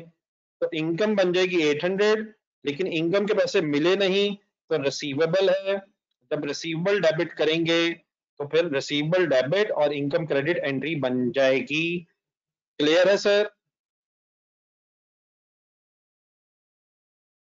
आप लोग अपना कंप्लीट करें।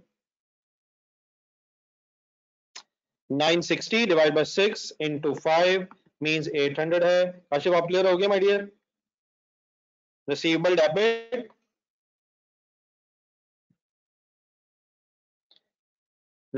Debit, and other income credit amount is 800। Receivable current assets में आएगा। करंट एसेट्स में क्यों आएगा? अगले साल मिल जाने 1 महीने बाद।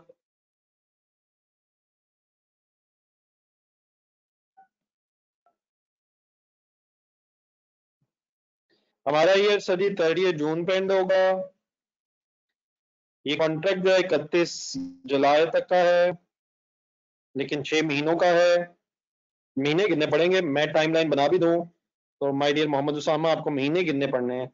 बताइएगा, अगर 6 महीने एंड हो रहे हैं 31 जुलाई पे इस एग्रीमेंट के मुताबिक, तो स्टार्टिंग डेट क्या बनेगी? कब से ये कॉन्ट्रैक्ट शुरू हुआ होगा? 1 जुलाई, ठीक है। 1 फरवरी, सॉरी, ठीक है। ये मोहम्मद उसामा,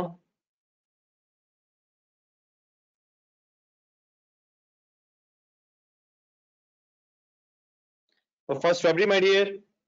960 टोटल है 6 महीनों की, डिवाइड बाय 6 इंटू 5 मंथ्स के पैसे इनकम है। 1 महीने के पैसे हैं जुलाई के, वो डेफिनेटली तब हम कमाएंगे जब जुलाई गुजर जाएगा। तो सर्विसेज का कॉन्ट्रैक्ट, सर्विसेज की इनकम कब रिकॉर्ड होती है, कब अर्न हो जाती है, सॉरी, जब सर्विसेज रेंडर हो रही हो, जब सर्विस रेंडर हो गई हो। और गुड्स की इनकम कब रिकॉर्ड हो जाती है? जब वो इनकम अर्न हो जाए। उसकी इनकम अर्न हो जाती है जब गुड्स डिलीवर हो जाए। इनकम कोई भी हो अर्न बेसिस पे रिकॉर्ड होती है, अर्न बेसिस पे इनकम क्रेडिट होती है। गुड्स की इनकम तब क्रेडिट होगी जब गुड्स डिलीवर हो जाएंगी, और सर्विसेज की इनकम तब रिकॉर्ड होगी, तब क्रेडिट होगी जब जब सर्विसेज रेंडर हो जाएंगी। ठीक है, ये वर्ड याद रखिएगा, सर्विसेज रेंडर वर्ड, ठीक है, याद है? Services provided, rendered. जी उसामा, आप क्लियर है प्लीज? ये एंट्री समझ आ गई finally? And Usama as well as everybody else. जी डियर, कोई लिख तो नहीं रहा? आप अगर कोई लिख रहा है तो डब्ल्यू बताइएगा।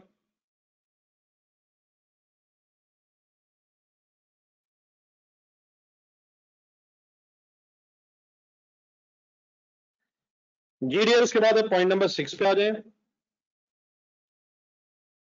पॉइंट नंबर 6 पढ़ना शुरू करें तो खुद से। इसमें एक नई गेम है, आप समझ लें, ये क्वेश्चन मैंने करवाया है, मैं करवाने लगा हूं शायद बस इस पॉइंट नंबर 6 की वजह से।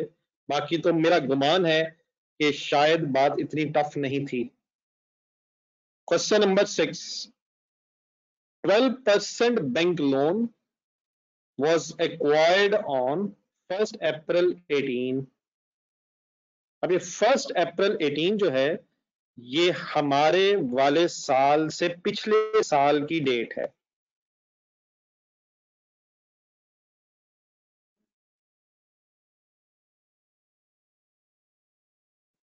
फुल कंसंट्रेट माय डियर आपने करना। हमारा काउंटिंग पीरियड स्टार्ट होना है 1 जुलाई 18, और इसने फिर एंड होना है इंशाल्लाह 30 जून 19 को। लोन लिया गया है 1 अप्रैल 18। 1 अप्रैल पिछले काउंटिंग पीरियड 1 18, मीन शायद अप्रैल मई जून 3 महीने पहले, पिछले अकाउंटिंग ईयर में 3 महीने पहले, हमारे अकाउंटिंग ईयर के स्टार्ट होने से 3 महीने पहले। The principal is repayable in 10 equal yearly installments commencing from 1st April 19। देखिए, जब भी आप लोन लेंगे तो आपने फिर दो चीजें वापस करनी है, एक तो इंटरेस्ट और साथ उसका प्रिंसिपल वापस होना है और इंटरेस्ट भी वापस होना है। पहली बात होगी 10 इक्वल ईयरली इंस्टॉलमेंट, सालाना इंस्टॉलमेंट। तो पहली इंस्टॉलमेंट माय डियर हमारे अकाउंटिंग ईयर में 1 अप्रैल 19 को पे हो चुकी होगी। ये समझ आती, पे हो चुकी होगी।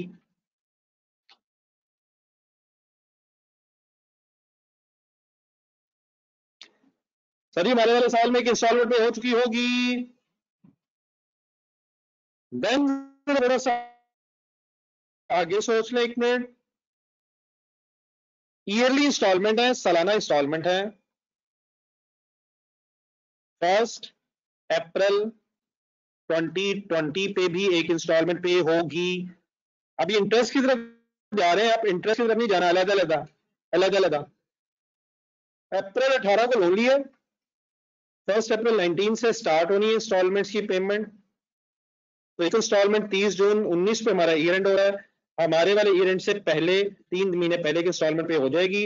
और क्या नेक्स्ट अकाउंटिंग ईयर में भी एक इंस्टॉलमेंट पे होगी सर, बिफोर 30 जून 2020। यहां तक मेरी टाइमलाइन अंडरस्टैंड कर रहे हैं?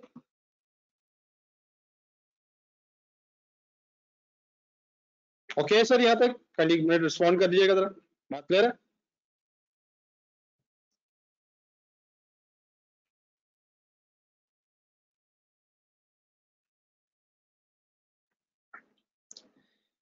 अब डियर एक नई चीज ये रही है जो आप मुझे समझा सकते हैं इंशाल्लाह।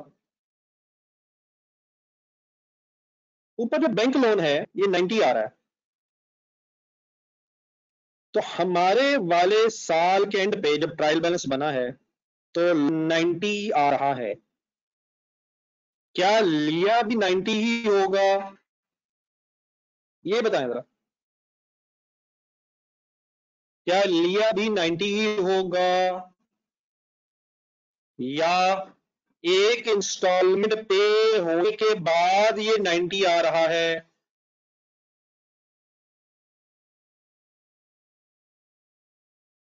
क्या एक इंस्टॉलमेंट पे होने के बाद 90 रह गया है 30 जून 2019 के ट्रायल बैलेंस में लोन 90 आ रहा है? अभी तक बड़े हमने एक क्वेश्चन किया था, हमने जो क्वेश्चन किया था मिस्टर मुजम्मिल, हमने जो पहले क्वेश्चंस किए ना उनमें लोन हमारे वाले साल में ही होता है और फिर अगले साल में वो रीपे होता है।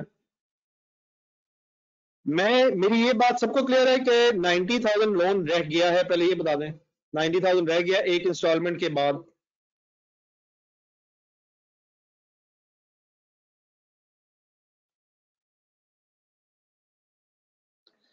अब आप ये मुझे बता सकते हैं अगली बात कि क्योंकि क्वेश्चन में लिखा हुआ है 10 इक्वल इंस्टॉलमेंट्स, 10 इक्वल इंस्टॉलमेंट्स, तो आप मुझे बताएंगे ये जो 90 है इस 90 ने में अब 9 इंस्टॉलमेंट्स में पे होना है या 10 में? मिस्टर राशिद ऐसे नहीं है, या हमारी ख्वाहिश है। मिस्टर राशिद क्वेश्चन सेज कि एक इंस्टॉलमेंट के बाद 90 रह गया है, क्वेश्चन में ये नहीं कहा हुआ 90 लोन लिया है, क्वेश्चन में लिखा हुआ है कि 90 लोन रह गया है। ट्रायल बैलेंस ईयर एंड पे बना हुआ है, इस साल के एंड पे बना हुआ है। तो पहले तो ये क्लियर कर लें, लोन 90 रह गया है, 90 लिया नहीं है। अगर 90 लिया होता तो एक इंस्टॉलमेंट के बाद अब ट्रायल बैलेंस में 81 आना चाहिए था। तो ये बेटा जो लोन रह गया है इसने 10 इंस्टॉलमेंट्स में नहीं पे होना, इसने 10 इंस्टॉलमेंट्स में पे नहीं होना, इसने यहां से ऑनवर्ड्स कैलकुलेटर पकड़े 90,000 में यहां से ऑनवर्ड्स 9 इंस्टॉलमेंट्स में पे होना है, which means 10,000 is the amount of equal instalment. अब बात पूरी एक मिनट सुनिएगा जरा, जस्ट अ मिनट। अब ये जो 10,000 है ये हमारे साल पे हुआ होगा, देयरफॉर लिया होगा लोन 1 लाख, और 1 लाख में से 10,000 पे होने के बाद 90 रह गया। फिर अगला सोच लें, अगले साल फिर 10,000 पे होगा, फिर 80 रह जाएगा। लेकिन ये जो अगले साल 10 बेटा पे होगा 10,000, आपको पता है ये 10,000 90,000 में से जो अगले साल पे होगा ये फिर करंट लायबिलिटीज में हमारी आएगा। मतलब हमारा जो ये 90 रह गया है, हमारा ये जो 90 रह गया है, हमारा ये जो 90 रह गया है इसका बैलेंस शीट में 90 आना है, लेकिन कैसे? 10,000 जो अगले साल वाला है, ये अगले साल वाला ये करंट लायबिलिटीज में आएगा, अगले साल वाला जो पे करना है नेक्स्ट 12 मंथ्स में, और बाकी बेटा जो 80 रह जाएगा ये फिर नॉन करंट लायबिलिटीज में आएगा जब हम बैलेंस शीट बना रहे होंगे। हमारी बैलेंस शीट में 90 लायबिलिटी रह गई है, वो आएगी, लेकिन उस 90 का 10,000 करंट लायबिलिटीज में और उस 90 में से रिमेनिंग 80,000 नॉन करंट लायबिलिटीज में, जो अगली 8 इक्वल एनुअल इंस्टॉलमेंट्स रह गई हैं। आप लोग सब लोग यहां तक अब नोट करें, इंटरेस्ट की बात मैं फिर बाद में करूंगा। बेटा हमजा यार काइंडली इस तरह की बात को बेटा ना करें। जो लोन बेटा वापस कर दिया है वो लायबिलिटी डेबिट हो गई है, एक्सपेंस तो नहीं यार। क्या लोन वापस करना एक्सपेंस है, या लोन वापस करने का मतलब आपकी लायबिलिटी कम हो गई है? इस तरह की बात तो ना करिए यार। उसके इंटरेस्ट की बात मैं भी करता हूँ। अगर जरूरत पड़ेगी तो 8 पे डिवाइड करेंगे, अगर जरूरत पड़ जाएगी मिस्टर मॉस तो फिर 8 पे डिवाइड कर देंगे यार। जी डियर, मतलब जरा नोट कीजिएगा आप लोग से सारी टाइमलाइन जरा नोट कर लें। और बाकी अगर अभी इसमें यहां तक इंटरेस्ट की तरफ काइंडली ना जाइएगा, आपसे बार बार एक ही रिक्वेस्ट करनी पड़ती है, यकीनन वो मैं डिस्कस करता हूं, लेकिन यहां तक कोई कंफ्यूजन है तो काइंडली पहले ये यहां तक फाइनल कर लीजिएगा। ठीक है मिस्टर मॉस?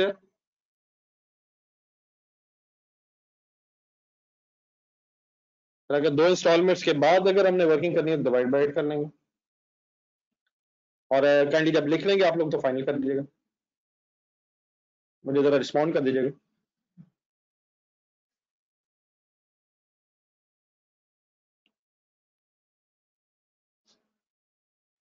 कोई कंफ्यूजन है मीनवाइल तो बता दें। अच्छा, आपकी पार्टिसिपेशन इज हाईली नेसेसरी।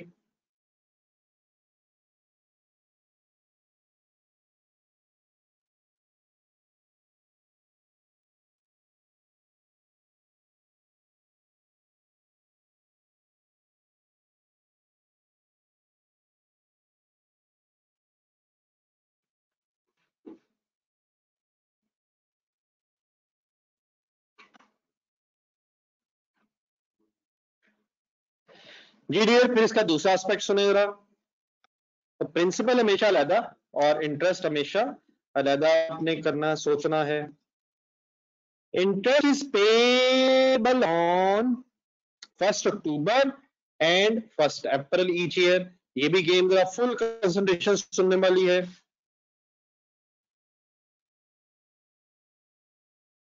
अगर जो इंटरेस्ट है वो पे करना है, पेबल होता है हर अक्टूबर पे और हर अप्रैल पे। Full concentrate. लोन बेटा लिया पिछले साल 1 अप्रैल पे, पिछले साल 1 अप्रैल पे। एक डेट सोचिएगा जरा, 1 अक्टूबर 18 पे। बताएं कोई इंस्टॉलमेंट पे हुई होगी, इंटरेस्ट की इंस्टॉलमेंट पे हुई होगी पहली 1 अक्टूबर 18 पे?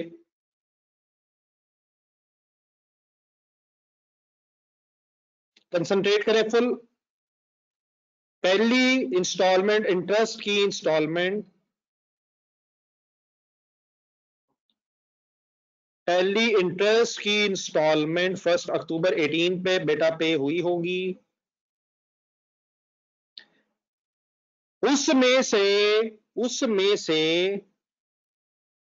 क्या 3 महीने का एक्सपेंस, जुलाई अगस्त सितंबर, उसमें से 3 तो पिछले महीने का, पिछले साल का एक्सपेंस होगा, लेकिन जुलाई अगस्त सितंबर का एक्सपेंस क्या हमारे वाले पीरियड में रिकॉर्ड होना चाहिए?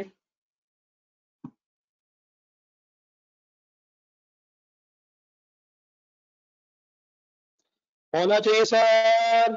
ज्यादा कर रहे सर, रिस्पॉन्ड नहीं कर रहे आप। उस वक्त लोन था कितना? 1 लाख। रेट क्या था ऊपर देखें ट्रायल में, 12%। और 6 महीने का होगा, लेकिन 6 महीने में से 3 महीने पिछले साल के हैं, वो हम हमारे से रिलेटेड नहीं है। तो मल्टीप्लाई बाय 3/12, 3,000 इंटरेस्ट हमारे साल के जुलाई, अगस्त और सितंबर का बनता है। बाद में आप नोट कीजिएगा, पहले मुझे ये बता दीजिएगा कोई कंफ्यूजन तो नहीं रह जाएगी। डन है ये बात? जुलाई अगस्त सितंबर मैंने बीच में एब्रीविएशन बनाई है। जब वो इंटरेस्ट बन रहा था,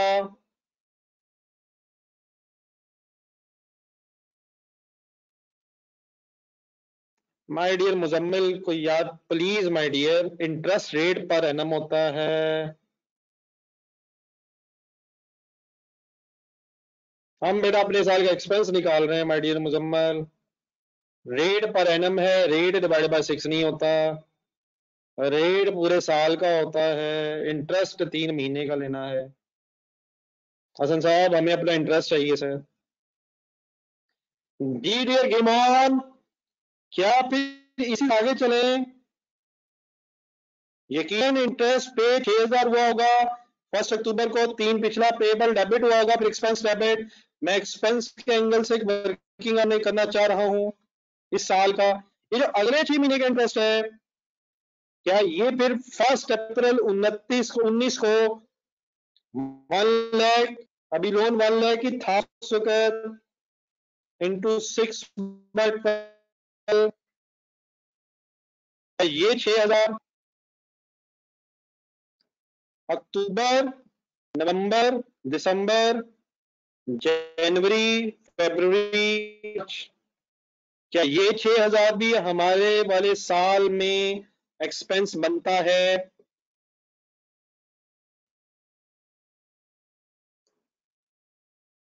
मायूसी नहीं, मायूसी नहीं।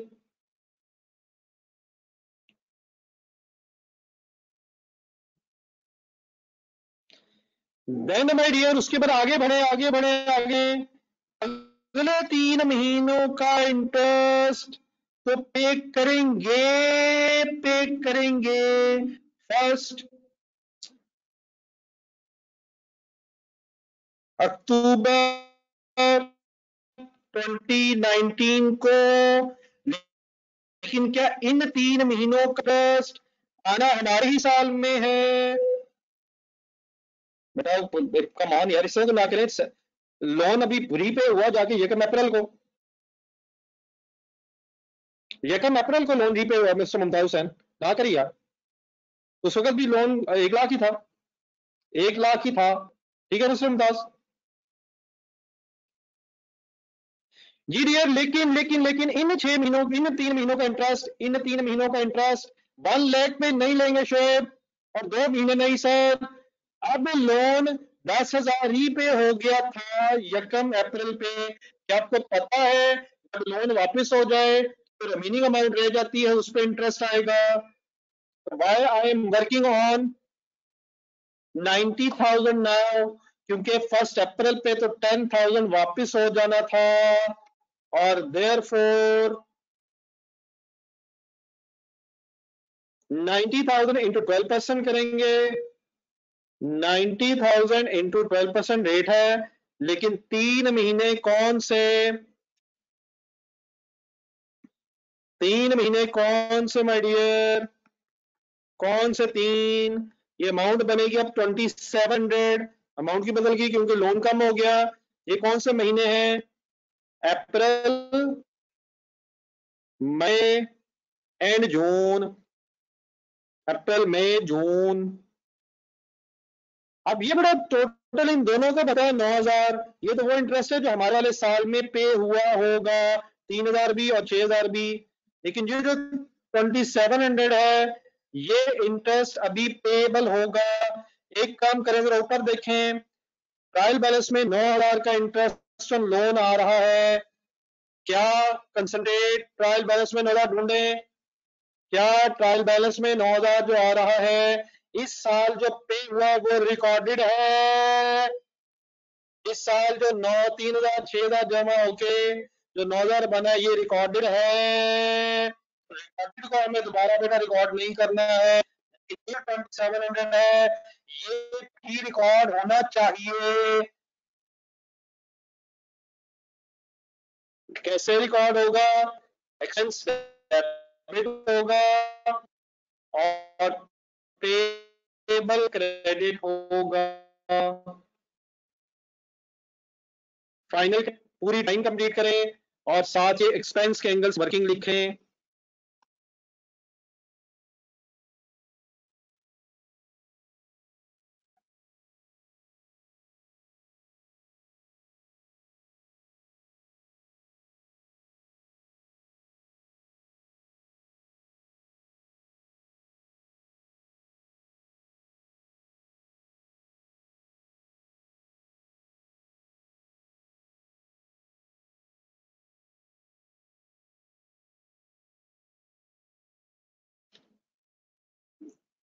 मैं बेटा राशिद आपके इस क्वेश्चन पे ये कहूंगा, इस बात पे ये कहूंगा कि क्वेश्चन के लास्ट पॉइंट के अलावा बाकी सारा क्वेश्चन मेरे नजदीक अब आपको हैंडल करना चाहिए था। यकीनन लास्ट पॉइंट जरा डिफिकल्ट था, इसलिए मैंने चाहा कि मैं खुद उसे जरा डिस्कस करूं आपके साथ। At the end of this discussion क्या मैं अज्यूम करूं कि आपको ये सारी बात समझ आ गई है?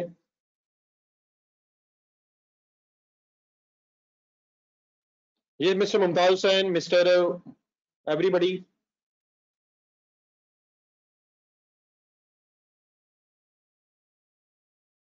देन माय डियर, अब करना क्या है, मेरे से सुन के उठिएगा काइंडली क्लास। आपने बड़ा टाइम देना है ट्यूलिप को। ट्यूलिप को ये आपके लिए होमवर्क नहीं है। ये जो क्वेश्चन है इसकी डिस्कशन अल्हम्दुलिल्लाह कंप्लीट हो गई है। लेकिन इसका हम कल इंशाल्लाह क्लास में टाइम निकाल के सॉल्व कर लेंगे। आपने अपना सारा टाइम घर में होमवर्क के लिए लेना है। ट्यूलिप पेज नंबर मुझे काइंडली थोड़ा बता दें, क्योंकि अनफॉर्चुनेटली कुछ बच्चे ये पेज नंबर ही बार बार पूछते रह जाते हैं मेरे से। ट्यूलिप का पेज नंबर 176। तो ट्यूलिप आपका होमवर्क है। इंशाल्लाह उसका रिकॉर्डेड लेक्चर आपको अवेलेबल हो जाएगा, लेकिन आपने कंप्लीट काइंडली मैक्सिमम करना है। जी शोएब साहब, डेफिनेटली जब आप इसको फाइनल करेंगे हम तो इंशाल्लाह फर्दर वाइज हो जाएगा। तो अल्लाह हाफिज, इंशाल्लाह कल दोबारा मुलाकात होगी अपने सेम टाइम पे। अल्लाह हाफिज।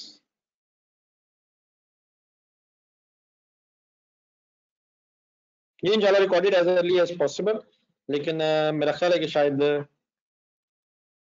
मगरिब तक कोशिश करता हूँ, मगरिब या मगरिब के फौरन बाद तक इंशाल्लाह मिल जाए। अल्लाह हाफिज।